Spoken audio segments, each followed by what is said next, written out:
Bonjour à toi, dans cette petite vidéo, laisse-moi te montrer la voie de quand le manga réinvente les plus grands classiques de la peinture. Je sais, c'est long comme titre, mais quand c'est long, c'est long. Qu'est-ce que tu croyais que j'allais te dire, donc?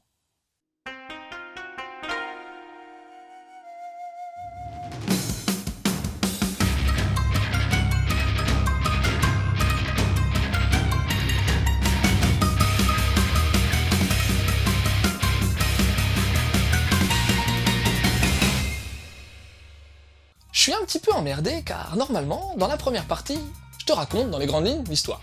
Sauf que là, il n'y en a pas d'histoire. Ouais, c'est pas vraiment un manga à proprement parler. D'ailleurs, cet ouvrage est souvent catalogué dans la catégorie des artbooks. Pour faire simple, il s'agit d'un livre inventoriant un bon paquet de tableaux classiques, 43 si j'ai bien compté, ainsi que leur réinterprétation à la sauce japonaise. Le bouquin est segmenté avec une chronologie artistique au début, une partie sur l'intérêt de la copie et de la réappropriation d'œuvres, et, bien entendu, de deux parties répertoriant les 43 tableaux et leurs variantes japonaises. Pourquoi deux parties? En fait, la partie A est en format paysage, alors que la partie B est en mode portrait. À la fin, t'as également un petit mot sur chacun des illustrateurs japonais et la sacro-sainte bibliographie, et iconographie pour le coup.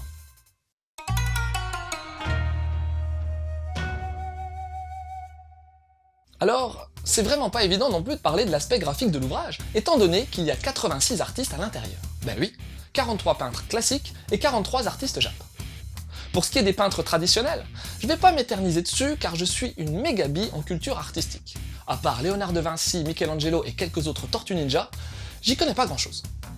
J'ai juste pu noter que le panel d'œuvres proposées était quand même assez éclectique et balayait non seulement plusieurs courants, mais aussi plusieurs pays avec de l'Europe et de la France, bien entendu, mais aussi quelques peintures japonaises traditionnelles, comme les dieux du tonnerre et du vent, ou bien le palais de Soma. Bon, les noms te causent certainement pas, mais les peintures, à proprement parler, doivent te dire quelque chose, non? Pour ce qui est des artistes japonais, tiens, à ce propos, j'ai un peu de mal avec le titre de l'ouvrage, justement. Oui, je sais, tu vas encore dire que je fais mon chieur, mais quand le manga réinvente les classiques, patati patata, un manga, même si on pourrait polémiquer pendant 35 heures sur la définition, ça reste avant tout une BD japonaise, alors que là, ce sont principalement des illustrateurs japonais qui ont bossé. Bon, c'est pas la mort non plus, mais cet abus de langage me gêne un petit peu. Quoi qu'il en soit, j'en connaissais très peu, mais ils ont tous du talent. Le gros défaut pour moi restant tout de même l'aspect stéréotypé des adaptations. Ben ouais, plus de 80% des dessins font carrément dans le cliché du dessin typé manga. Et c'est bien dommage. Fort heureusement, on a tout de même quelques adaptations plutôt stylées avec un vrai caractère. Un autre truc qui m'a dérangé, c'est le format. Oh non, pas le format à l'italienne du bouquin, ça donne du cachet au support. Non, je te parle du format verrouillé des œuvres jap, oui. Pour coller à la demande éditoriale, on a toujours droit aux mêmes dimensions, soit en portrait, soit en paysage. Je trouve pas ça judicieux quand on veut adapter un tableau qui, lui, a plus de latitude à ce niveau-là. En parlant de format, j'ai pas apprécié non plus la petitesse des œuvres originales. On a beaucoup de mal à les voir en détail. Le pire, c'est qu'il reste plein de place sur les pages de droite que l'éditeur aurait facilement pu exploiter pour agrandir les originaux. La qualité du papier proposé par Mana Books est satisfaisante pour ce type d'ouvrage, mais la reliure souffre déjà. J'ai un peu peur pour l'avenir du bouquin s'il est trop tripoté.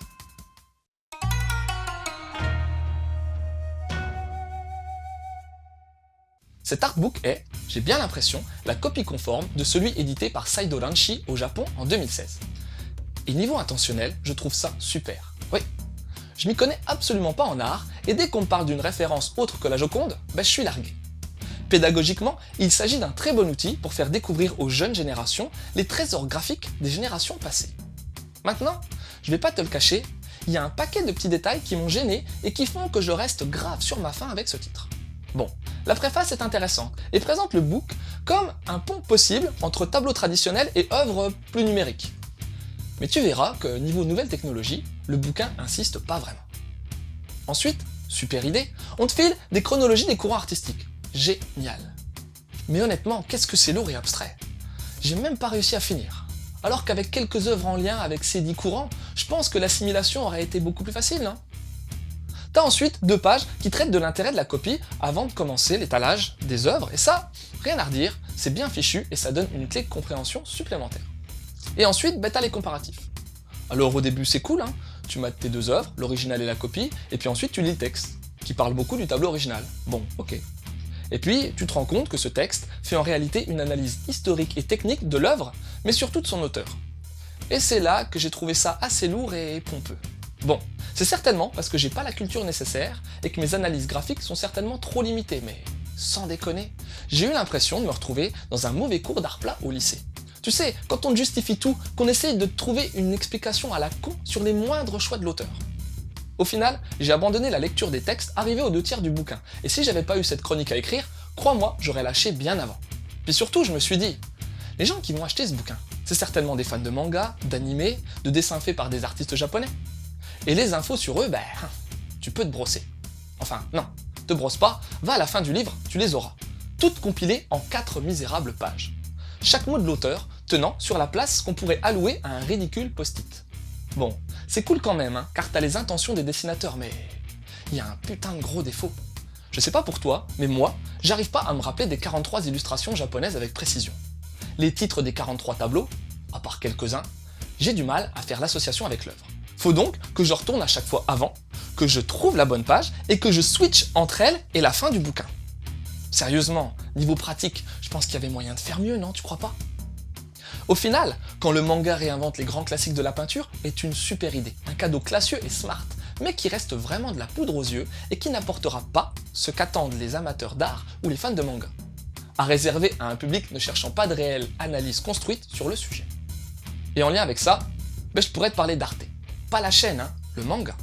C'est une œuvre qui se déroule durant la Renaissance et où une jeune femme va tenter de percer dans la peinture.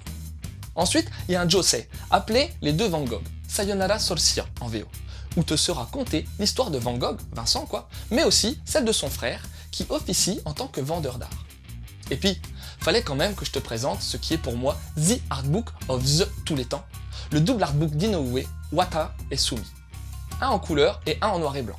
C'est l'hyper talentueux Inoue Takehiko qui va te montrer à quel point il gère son trait sur la série Vagabando, et crois-moi, tu vas t'en prendre plein les mirettes.